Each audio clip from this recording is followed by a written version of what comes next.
j'avais une femme que ma mère a pris comme sa mère, qu'il aimait beaucoup. Elle, je n'ai pas fait trop grandes choses avec elle. Hein. Parce que elle, sa marche avec Dieu, là, ça me fatiguait. Sa marche avec Dieu, on voulait tout faire avec Dieu, là, moi, ça me fatiguait, je voulais pas. Donc là, j'ai juste servi d'information à sa belle-fille, parce que sa belle-fille, elle était sorcière, ou tout du moins, elle est toujours sorcière. Et là, comme ça, je lui donnais des informations, ce qu'elle voulait, je lui donnais. Ce que j'entends de sa belle-mère, je le donnais à sa belle-fille. Et là, comme ça, sa fille, elle prend où elle met où elle voulait. Et moi, je pouvais pas attendre bonne nouvelle, en fait. Dès que j'entends bonne nouvelle, c'est fini, je la détruis. C'est comme si ça n'a plus d'avenir. Et là, j'avais opéré aussi sur mon grand-père. Mon grand-père, le pauvre. Parce qu'il ne sait pas, en fait, ce qu'il adore. Et là, mon grand-père était emprisonné. Il était esclave. Il était cheval de son propre fils. Que je préfère taire le nom. Et là, son fils, là, elle le maltraitait vraiment comme c'est pas permis. Ah, mon grand-père a souffert. Mon grand-père a souffert. Parce que là, mon oncle, le frère de ma mère, il avait mis en masse sur mon grand-père. Il avait mis en masse. Il l'utilisait dans la sorcellerie de manière inconsciente, c'est-à-dire que il prenait son image pour aller attaquer les gens. Et les gens croyaient qu'il était sorcier. Mais c'est un pauvre innocent. Il ne savait même pas ce qu'il faisait. Et là, chaque nuit, mon oncle le transformait en cheval. Et là, il montait sur lui et il partait opérer. C'est-à-dire que quand mon grand-père se réveille, il est fatigué. Et il se sent abattu, il se sent vraiment terriblement fatigué parce que la nuit, on l'utilise comme cheval. Et là, mon grand-père, il souffrait. Et mon oncle obligeait ses propres parents de l'adorer. C'est-à-dire que mon oncle se faisait passer pour l'ange de lumière, il se faisait passer pour Dieu, Dieu lui-même. Donc, comme c'est comme ça, il se faisait passer pour Dieu. Et là, bon, grand-père, là, il savait pas que c'est pas Dieu, il l'adore. Parce que c'est dit que Dieu lui parle. C'est son propre fils déguisé en ange de lumière qui lui parlait. C'est son fils déguisé en Jésus qui venait lui parler. Pour lui dire de ne pas...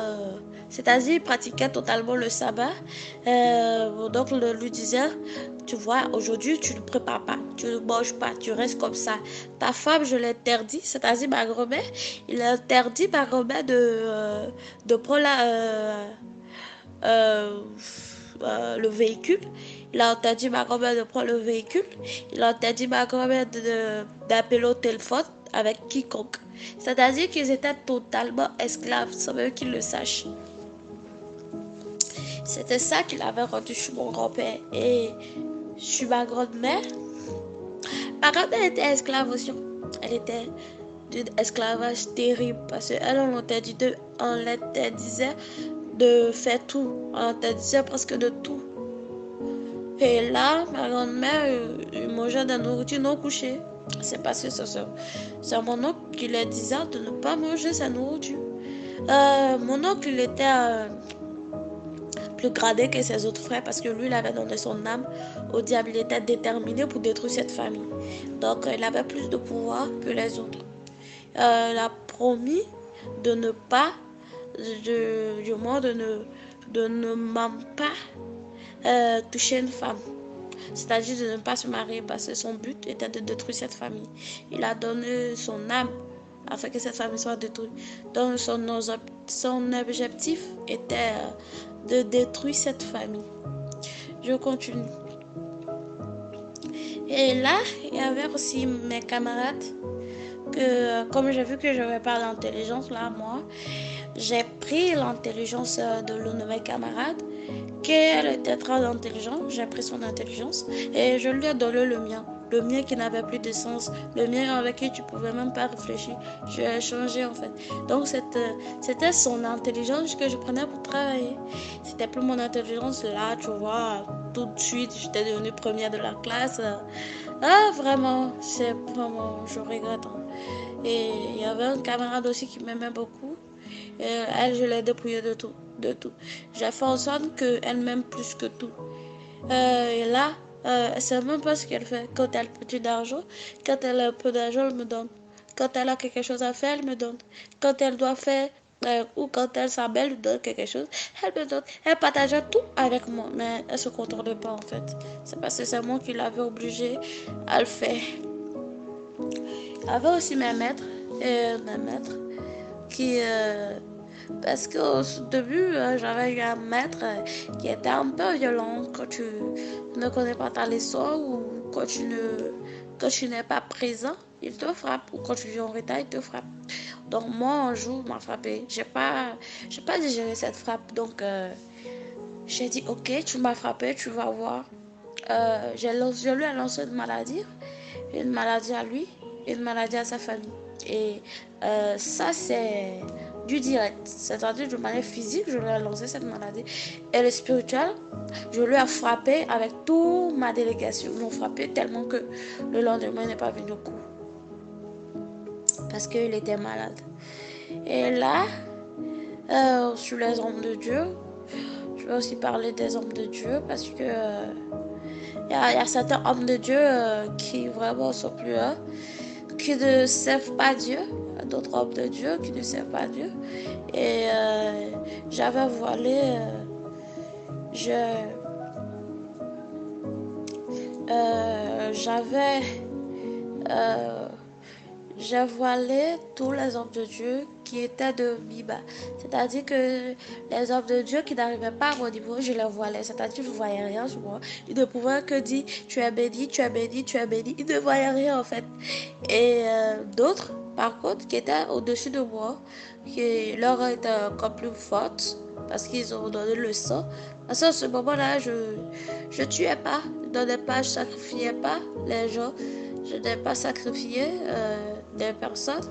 C'est-à-dire, vous allez vous demander, mais comment peut être censé s'en sacrifier? Parce que c'est vrai, hein, j'avais tout, mais sauf sacrifice. Sacrifice, parce que c'est vers la fin où ils m'ont dit de sacrifier quelqu'un que j'ai refusé là. C'est depuis ce jour que j'ai décidé de quitter ce monde qui n'existe pas. Et alors là, ok, je continue. Et quand une dame de Dieu il est plus haut que moi, je lui donnais la bénédiction des personnes que j'enterrais, que j'emprisonnais tout de moi. Et il prenait et se tait. Et si moi je suis plus élevé que lui, là actuellement je lui dis, écoute, si tu me dénonces, voici ce que je fais. Je dirai à tout le monde que tu trompes ta femme. Je dirai à tout le monde que tu vis une vie d'impudicité. Je dirai à tout le monde que tu n'as pas une vie droite devant Dieu. Je dirai à tout le monde que tu as recours à des fétiches. Je dirai aux gens que tu as recours au diable. Donc la personne là, il pas peur, il dit rien.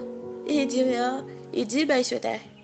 C'est-à-dire qu'il ne peut plus terminer sa phrase. Donc il se tait. Et là, c'est parti. Je continue à ma vie. Je la continuais, je disais la colère. Si tu manifestais plus la colère envers quelqu'un, je ne rentrais pas là et je frappais. La haine, la rancune, je l'utilisais aussi. C'est-à-dire que mon père, il aime manifester la colère. Et ma mère aussi, elle est un peu colérique. Elle manifeste aussi la colère. Donc, quand les deux manifestent la colère comme ça, je peux tout détruire sur mon passage. Et là, comme ça, malgré que ma mère elle priait à moitié, elle n'a pas toujours une vie de prière, mais malgré que je voulais tout ce qu'elle avait comme bénédiction, mais je ne pouvais pas entrer dans sa vie. Ni à elle, ni à mon père, ni à personne. Parce qu'à un moment, j'avais eu des remords. Parce qu'arrivé à un moment même, tout se passait spirituellement. J'avais une villa, une maison, des voitures, des enfants, un mari. Mais tout était spirituel. Ça n'existe même pas de façon réelle. Et là, un jour, j'étais furieuse. Et j'ai dit, mais pourquoi toute votre richesse là, c'est de manière spirituelle? Pourquoi c'est spirituel? Pourquoi vous ne pouvez pas ça manifester ça de manière physique? Ce jour-là, m'ont frappé comme c'est pas permis. Comment j'ose les dire que leur bénédiction, c'est spirituel et non physique. Depuis ce jour, j'étais attristée. J'étais attristée, vraiment. J'étais vraiment attristée. Parce que je ne supportais pas, en fait, leur bénédiction qui était spirituelle ou non physique. Et ma mère, là, elle souffrait tellement que, à un moment, j'avais mal pour elle. J'avais mal pour elle. Et après, on est parti dans une église que je préfère faire taire le nom de l'homme de Dieu. Il est très connu, il est beaucoup sur les réseaux, tout le monde le connaît, mais je préfère faire taire le nom. Là-bas, vraiment, hein, on est parti chez lui, il a fait piscine plastique, en plastique, et il faisait plonger les gens dedans. Je t'assure, sa femme n'est pas simple. Sa femme est une sirène. Sa femme est une sirène. Et là, quand elle est là, tu la vois jamais te regarder en face. Et elle rentrait dans l'eau. Quand elle ressortait, hop, la sécheresse sur tous les nouveaux, elle mettait là-dedans. Donc, quand j'ai vu une femme, elle est rentrée dans l'eau. Quand elle est ressortie, bah, elle faisait peur. Elle était horrible.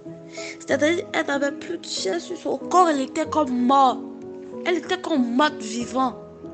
C'est-à-dire, elle est vivante, mais elle est morte dans le spirituel. Elle avait même pas, elle était squelette. C'est-à-dire, quand tu penses que c'est elle va vivre pour ce jour, tu t'entendrais rien. Donc, quand les gens rentraient, devenaient squelettes, c'est-à-dire dépouillés de tout, quand mes parents sont rentrés là-dedans, ils étaient devenus comme la femme. Je vous assure, j'ai dit quoi?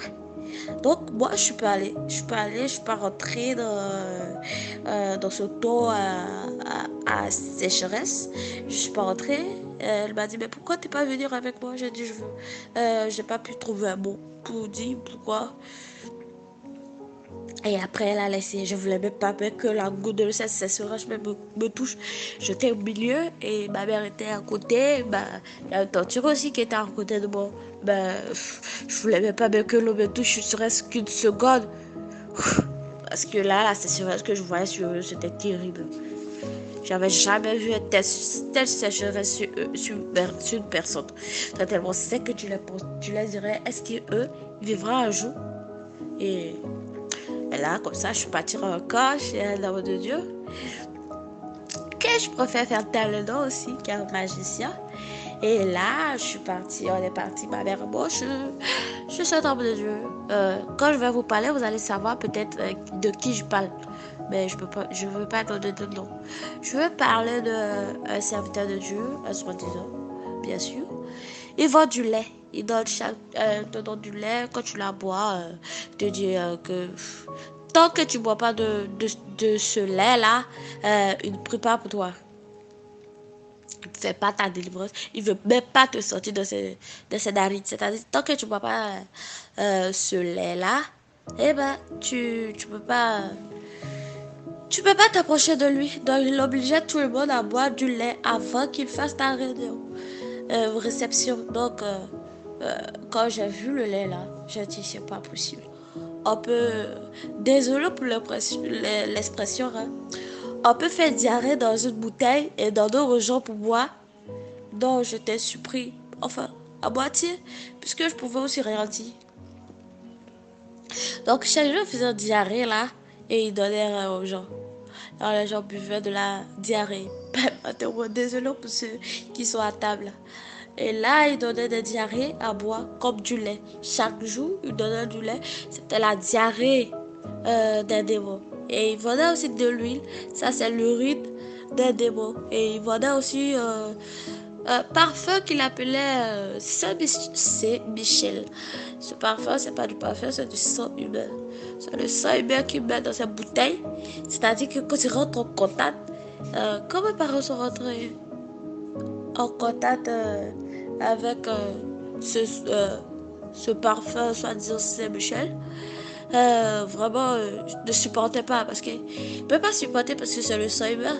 Il supportait pas ce truc-là, ce parfum, bah, surtout ma mère, elle ne supportait même pas.